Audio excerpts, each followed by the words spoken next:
വർഷങ്ങൾക്ക് മുമ്പ് ഞാനൊരു ദിവസം പ്രാർത്ഥനയിൽ ഇരിക്കുമ്പോൾ എന്നിട്ട് ബൈബിൾ തുറന്നപ്പോൾ എനിക്ക് ഈ വാക്യം കിട്ടി. പല പ്രതിസന്ധി ഉണ്ടാകുമ്പോൾ ഞാൻ പ്രാർത്ഥിക്കുന്ന കർത്താവേ, എനിക്ക് ഗുണം ചെയ്യാൻ ഒരാളെ ഒരുക്കണം. സ്തോത്രം, സ്തോത്രം. മതിലിടിഞ്ഞ് വാതിൽ തീ വെച്ച് ചുട്ട് വർഷങ്ങളായി കിടക്കുക. സ്തോത്രം. നെഹമ്യാവിനെ തമ്പുരാൻ അങ്ങ് ഉണർത്തി. ഒരാമയും വരുന്നില്ല. എന്തിനാ? പണി നടക്കണം. സൻബല്ലത്ത് ഇളകും, അമ്മാച്ചനും അളിയനും ഒക്കെ ഇളകും, ചേട്ടനും ഉപ്പാപ്പനും ഒക്കെ ഇളകും. പക്ഷെ നീ പേടിക്കരുത്, ആരിളകിയാലും.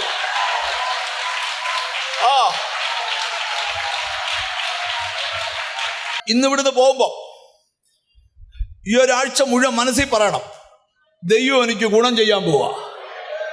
ഒന്ന് പറയോ, ദൈവം എനിക്ക്, നീ എന്ന് ഇതുപോലെ കിടക്കണമെന്നാ ചിലര് പറയുന്നേ. ദൈവം പറയും, പേടിക്കണ്ട, നിനക്ക് ഗുണം ചെയ്യാൻ ഒരാളെ ഞാൻ എഴുന്നേൽപ്പിക്കും. അവൻ എൻ്റെ ആളാ. അവൻ നിന്നുകൊണ്ട് ചെയ്തോണ്ടും. സൽമല്ലത്തിനെ എതിർക്കാൻ അവന് കഴിവുണ്ട്. തോബിയാവിനെ എതിർക്കാൻ അവന്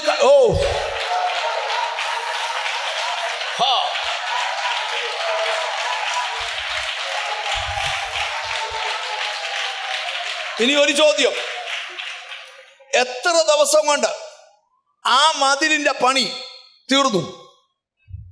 എന്തോ 52 ദിവസം. ഞാൻ ഇനി വചനം അറിയാവുന്നവരോട് ചോദിക്കുക, സൻബല്ലത്തും തോബിയാവും തലകുത്തി നിന്നാലും നെഹമ്യാവിനെ പേടിയില്ലാത്തതിനാ. അവനറിയാം ഇത് തുടങ്ങിയാൽ 52 അന്ന്. Oh glory to God. ഞാനിവിടെ ഇരിക്കുന്ന ചിലരോട് ദൂത് പറയാം, നിന്റെ നിന്നയ്ക്ക് ഒരു കാലയളവുണ്ട്. ഓ, നീ ഇങ്ങനെ കിടക്കാൻ ഒരു കാലയളവുണ്ട്.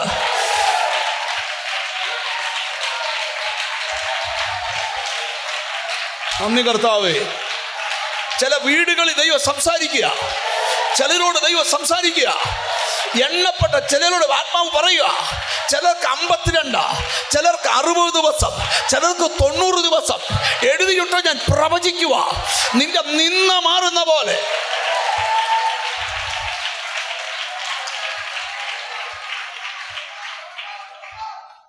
സ്തോത്രം, സ്തോത്രം.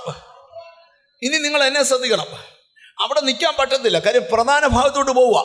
ഒന്ന് മനസ്സുകൊണ്ട് പറഞ്ഞ, ദൈവം എനിക്ക് ഗുണം ചെയ്യുമെന്ന് പറ. നിന്റെ അയലോക്കത്തുകാരൻ ഇപ്പോഴും ദോഷം ചെയ്തുകൊണ്ടിരിക്കുക, പക്ഷെ ദൈവം പറയാം ഞാൻ ഗുണം ചെയ്യാവുന്ന. അവൻ ചെയ്തോട്ടെ, ദോഷം ചെയ്യട്ടെ, അവൻ നിനക്കതിന് ആഭിചാരം ചെയ്യട്ടെ, പക്ഷെ ഞാൻ ഗുണം ചെയ്യാം. ഓ ജീസസ്, അവൻ ദൈവം ഗുണം ചെയ്യാൻ ഇറങ്ങിയാൽ എല്ലാ ദോഷവും മാറിപ്പോവും. സ്തോത്രം. ബൈബിളിൽ ഒരു വാക്യമുണ്ട്, യഹോവ ഒരു ദോഷവും തട്ടാതെ നിന്നെ പരിപാലിക്കും. അടുത്ത പറയാം, അവൻ നിന്റെ പ്രാണനെ പരിപാലിക്കും. യഹോവ ഒരു ദോഷവും. ഈ ദിവസങ്ങളിൽ പ്രാർത്ഥിക്കുന്ന ചിലരോടാ ദൂത്. ദൈവാത്മാവ് സംസാരിക്കുക, ആരൊക്കെ ദോഷം ചെയ്താലും അവന്റെ മുമ്പിൽ വെച്ച് തന്നെ നിനക്ക് ദൈവം ഗുണം ചെയ്യും. അത് വ്യക്തിപരമായി. നന്ദി കർത്താവേ, ഗുണം ചെയ്യണേ കർത്താവേ. ജീസസ്. ഇനി നിങ്ങൾ എന്നെ ശ്രദ്ധിക്കണം. അപ്പൊ ഒന്നുകൂടെ തൊട്ടച്ച് പറ, ദൈവം ഈ ദിവസങ്ങളിൽ നിനക്ക് ഗുണം ചെയ്യുമെന്ന് പറ.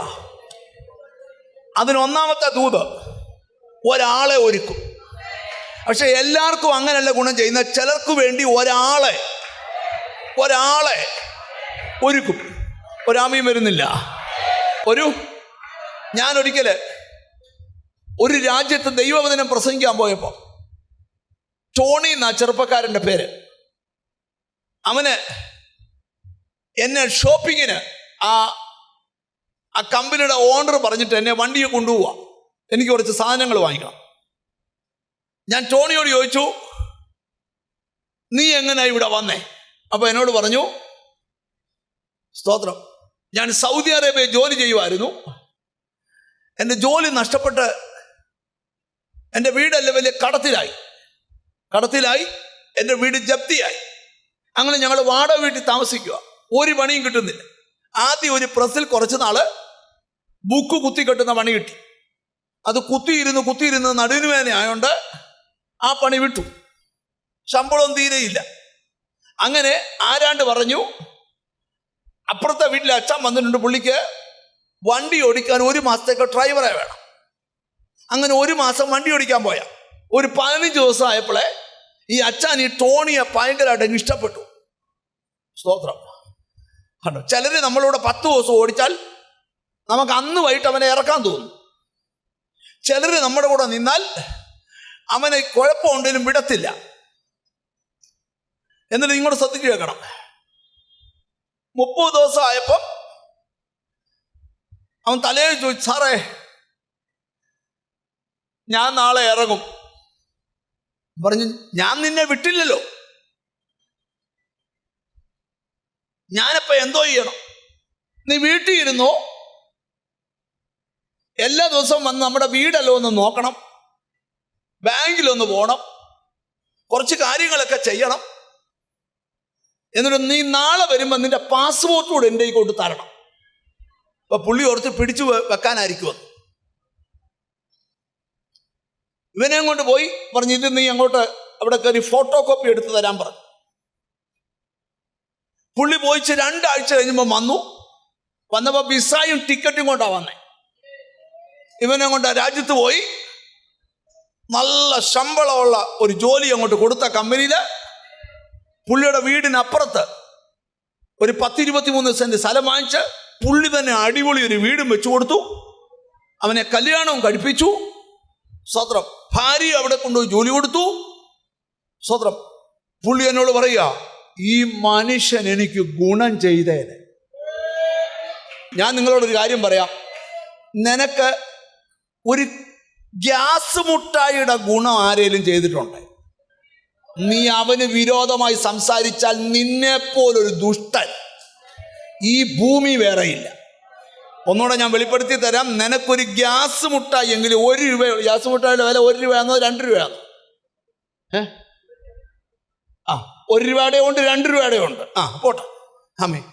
ഒരു ഗ്യാസ് മുട്ടായി 1 രൂപയുടെ ഒരു ഗ്യാസ് മുട്ടായി ഒരിക്കലെങ്കിലും നീ അവിടെ ഇരുന്നപ്പം നിന്റെ കൈ തന്നത് നീ വാങ്ങിച്ചലിച്ചിറക്കിയിട്ട് നീ അവനെതിരെ സംസാരിച്ചുകൊണ്ട് നടന്നാൽ, നീ 21 അല്ല 71 ഇരുന്നാലും നിന്നെ മേൽ ഒരു അനുഗ്രഹം വരത്തില്ലെന്ന് ഞാൻ 1,00,000 രൂപയുടെ പത്രത്തിൽ എഴുതി തരാം.